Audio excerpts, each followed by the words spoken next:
Here. So what's your name? My name is Pastor Otis. Pastor, which church? Talking about outreach ministry. And I saw you in there today. What brings you to City Hall today? We was coming on behalf of Tymar family, Tymar Crawford family, and we just want to get justice, and we got a few questions that we want to get answered. A lot of questions a lot of people concerned is they said that he was throwing drugs out the window. Where are the drugs? Did they confiscate any drugs? And they said that he was fighting with the officers, and the family, they want to see the video, they want to see the tape, the body cam. And also, they haven't released the name of the officers, but and please don't take this in a bad way, but the people in Dayton that was terrorized by this maniac, and the people down in the other place where they were just shot for no reason, they have released the name of the shooters, they released everything. Was there a delay before they released the name? Like, was there an investigation first, like this It situation? might have been a day relay, but within a couple of days, we knew who the shooter was. We knew a lot of things about him. We still don't know who the shooter was of Tymar Crawford. It has been almost a month. And all we trying to find out is who was the officer. And we're not saying, we're not the judge and the jury. We just want to know who was the officer. This is a quote from my where dear. the drugs. We just got questions that we need answer to. And we coming down here on behalf of the family. The family going through a lot. Yeah. And they need support. The kids need The counsel. 17th, we got membership orientation. It's our job to help. And so justice to you looks like And then Just 26th working with the family. Some of the questions that we got, we just want them answered. That's justice. We're not saying nobody bad on. That this person here is bad or that person bad. We just got questions. I always thought that if you got a question, ask. Yeah. And you get the answer to the question. And that's basically it. We just want answers to the question. Yeah. Well, thank you again. You're welcome. Yeah, thank you for being down here. the line be cutting up with my hair, okay? I am ready. I'm sorry. Oh, you're live? Mm-hmm. No, this is We'll come right over here.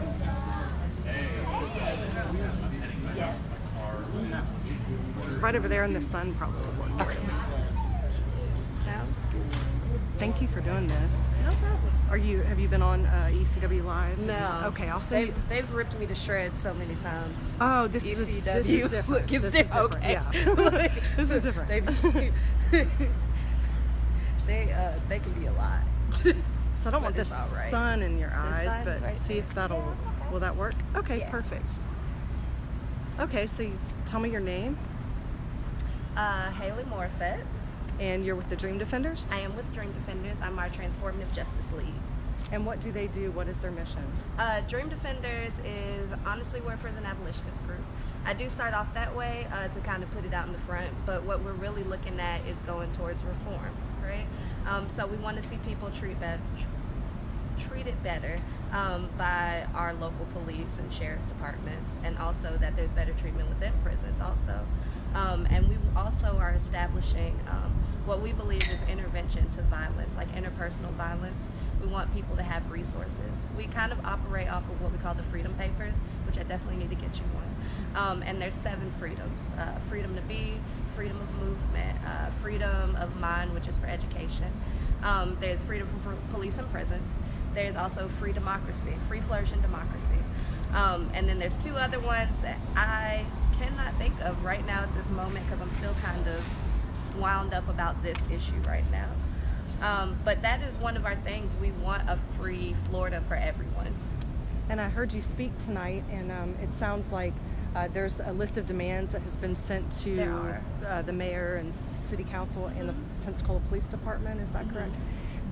One of the demands is the release of the names and the body cam footage. Do you feel that this is standard operating procedure for them to complete the FDLE investigation before they release that, or do you feel that this is something that they're not releasing for a different reason? I do think it's a different reason. And we've seen in other cities that some Other cities have actually done this a different way, and they have released that footage. They've made it open for public record. Right now, they're even blocking from public record requests to be able to get that until the investigation. So I feel like there has to be a reason why they're doing that. And I think it's because what we already know, which is Tymar was unjustly killed. Tymar did not deserve to be killed. He didn't disarm a police officer. And there is other video footage that we know of that shows exactly that. I don't have access to it, so I can't send it out to nobody, but this is what we know. And this is what it is, and we just want justice for him, his family, and everyone else here in the city.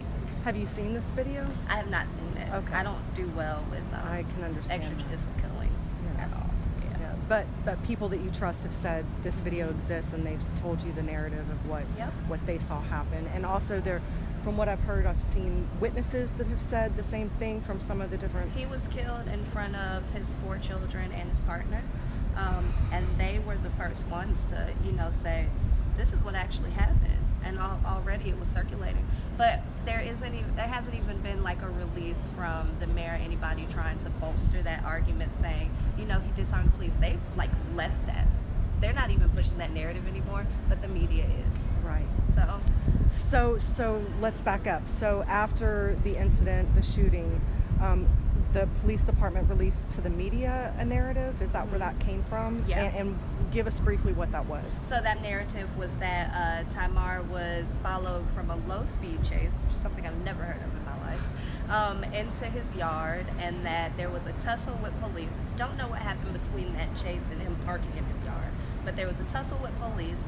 He disarmed an officer, and then he was shot and killed. By that officer? By another officer. By a second officer, who was at a distance or something like that. And what was the reason they pulled him over? They said that they were pulling him over because they smelled marijuana coming from his car. What we know is that legalese has actually changed in the statute, in the Florida statute, of what marijuana smells are, to include marijuana and CBD, and marijuana is also legal medically. So to be able to go and say, I'm pulling you over because I have the smell of this, it's actually not legal right now. It's deprioritized across the state right now. We've seen where some cities have actually said, you cannot use that as a reason to pull anybody over. They need to be instituting that same type of logic here. So does it surprise you that recently the state attorney has said that the Santa Rosa County and Escambia County are still seeing marijuana odor as probable cause? Oh, it doesn't surprise me. Okay. But that's as being someone that grew up here all my life. So. And so what is justice, excuse me, what does justice look like for you, maybe in the short term and then long term? So if we split these demands up the way that we've kind of had them written, justice for the family, of course, is restitution for them. They have not really had help in taking care of the funeral expenses, and they do not have anybody that's doing therapy with them, any of them, and they need trauma-informed therapy, period. They're going to need it. They saw it, right? They had to clean that blood up, right? It's so sad. And then we also really being able to have that civilian oversight committee that we want, and that civilian complaint department. It helps us be a part of what's going on in our communities when it comes to policing. And that is justice, because that means that we get to have a foot. We get to say when enough is enough for us. We get to have people that are civilians in our community that are scared to go and make complaints, to actually have someone they are okay with making complaints with, because those are other people that live and breathe and are in community with them. That's what justice looks like also. And then that deprioritization, that's something that I've been harping about. I know we had people that ran for mayor that said the same thing. Shout out to Drew. And this is just something that's been going on. We've wanted them to deprioritize these types of things, these random stops, because it is ridiculous. And I wish I could have a report right in front of me that probably says how often this happens. We want that. That looks like justice for us, because that is on the path to some type of reform that makes us feel safer. Honestly, this is not part of the demands, but also being able to see us implement some type of interpersonal violence center, mediation, something that makes transformative justice accessible to all is very important to us, because what we believe as Dream Defenders is that community keeps us safe, and that with the right resources, we're more able to keep each other safer. and that we're more able to love on each other. We really are operating out of love in all of this. It may not look like it when I have my attitude or when I decide to yell over any of those city council members, but I pay them. I'm allowed. And so recently, Escambia County Sheriff's Office and Santa Rosa Sheriff's Office declined the task force, the federal task force. Are you aware of that? I think that they did the right thing. Actually. You do? Okay, explain that. Broke clock is right twice a day. No, I do think that they did the right thing.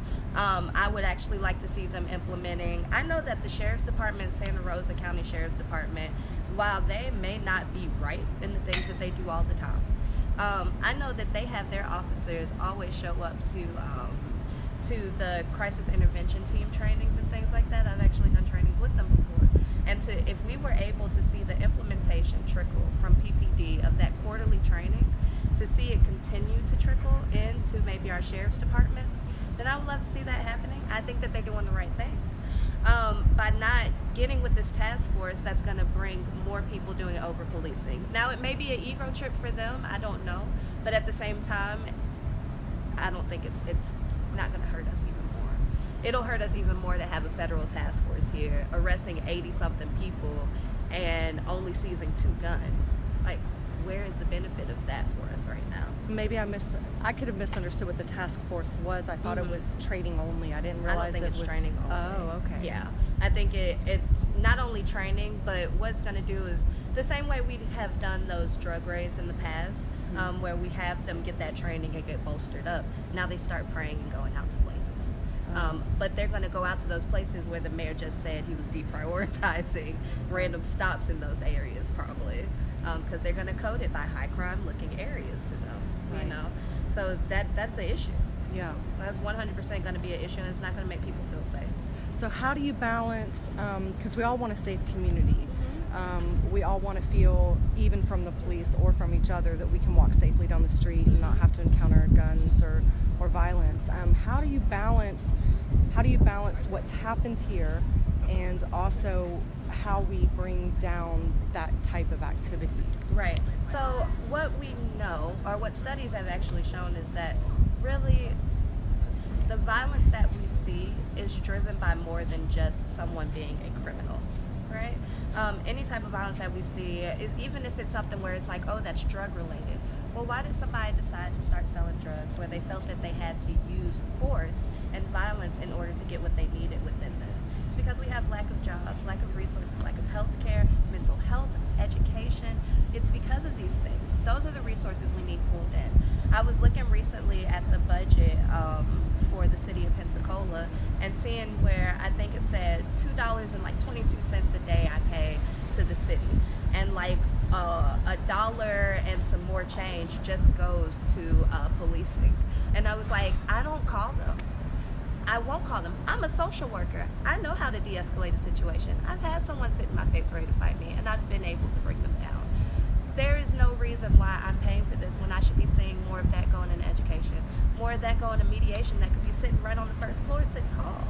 Like, those are things that we need to be seeing more of those resources, rather than, oh, we're just going to drive around a little bit, and then if you get sexually assaulted or something, we're going to take this report, but that doesn't necessarily mean that we're going to be able to get a full investigation on it. Those are not things that's helping us or keeping us safe. What we see is keeping us safe is people being able to have resources, being able to be in their sane, right state of mind, and feeling protected and loved within their communities and their families. Having somewhere to go. We have a homeless issue. Being able to have somewhere to sleep, somewhere to eat, that right there, that can lower some interpersonal violence that we see on levels. And I might say this also because I've been a victims advocate for years also in our community. So I'm seeing a different side that a lot of people might not see, but I hope to take people on that journey so that they can see it with me too, of what we can use in order to redefine what safety looks like for us. Yeah, that's all I got. Basically, the theory of telling the police how we want to be policed. Yeah. Well, for anyone who's watching that wants to get involved, or that you'd like to help support you in your mission, how can they get a hold of you, or is there a website? Yeah, they can go, actually the Facebook page, Pensacola Dream Defenders. We're also on Instagram as P-Cola Squad, I believe. but I might be wrong. But I'm Hale Morrissette, Hale, and then my last name Morrissette, and I can instantly point you in the right direction. Great. Well, thank you so much for Thank being here and you. everything you do.